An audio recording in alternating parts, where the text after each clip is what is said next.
Hey guys, hi, welcome back once again. My name is Vaishali, and today I'd like to talk about the concept of the self. The self that we generally associate with an I or a my. So, who is this self? Is it fixed or is it a concept? A concept that probably changes with the course of time.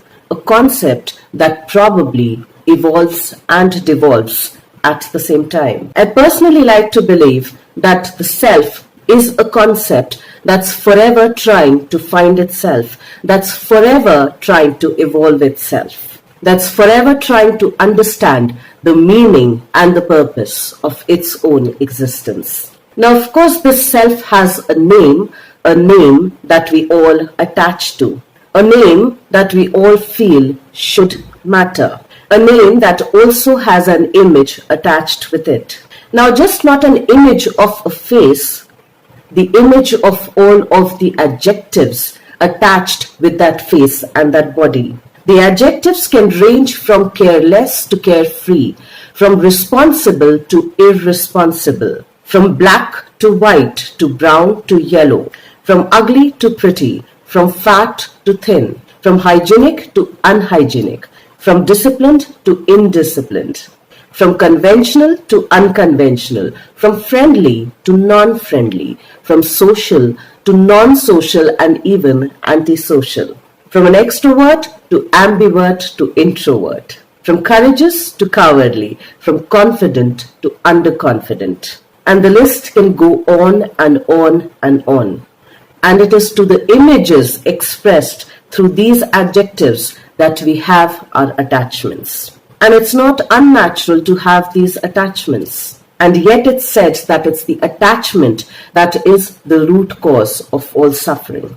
I'd probably add that an unhealthy attachment to all of these just might be the root cause of all suffering. For attachment is the normal natural drive for all human connections. In fact, it is the normal natural organic drive for all mammalian connections. In fact, our email IDs, our WhatsApps also have attachments. So maybe it's equally important to understand that if the self is an ever-growing, ever-evolving concept, all of the other aspects, all of the other adjectives, all of the other frameworks will also grow and evolve as the concept of the self evolves.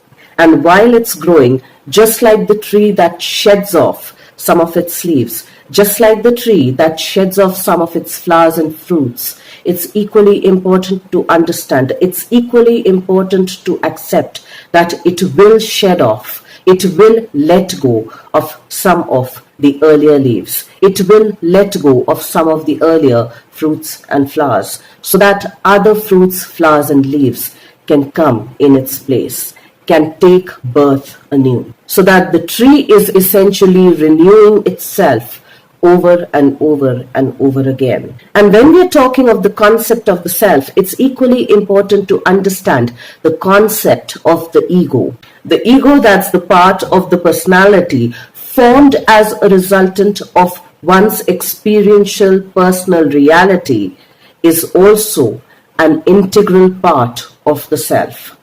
If it is there, it has a function. The ego has a name which can get famous or can be defamed. The ego self essentially addressed as the I, the my. It's an essential functional identity. It's an interface that helps us interact with the world. And when I looked for the meaning of the word interface, it meant a device or a program enabling a user to compute with a computer. As a verb, it also meant interaction with another system, person, etc. So essentially, ego is that functional part of our identity that helps us interact with the world.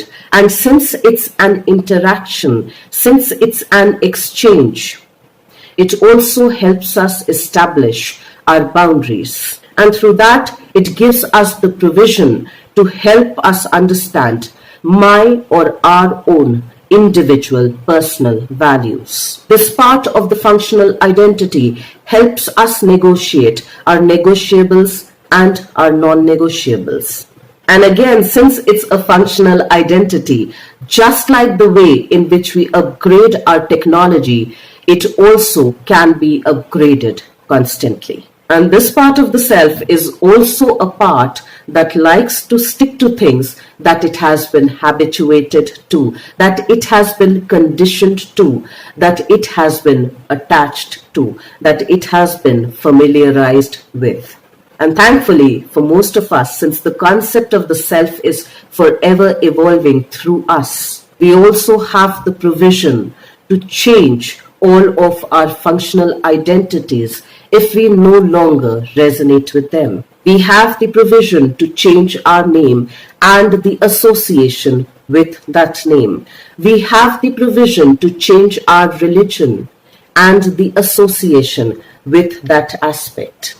We have the provision to change our place. We even have the provision to change our body, which somewhere in the same breath also tells us that as fragile as we might think the ego identity is, which in some ways it is because it doesn't want to let go of all of these attachments, all of the adjectives attached with those images. It also somewhere is pretty resilient.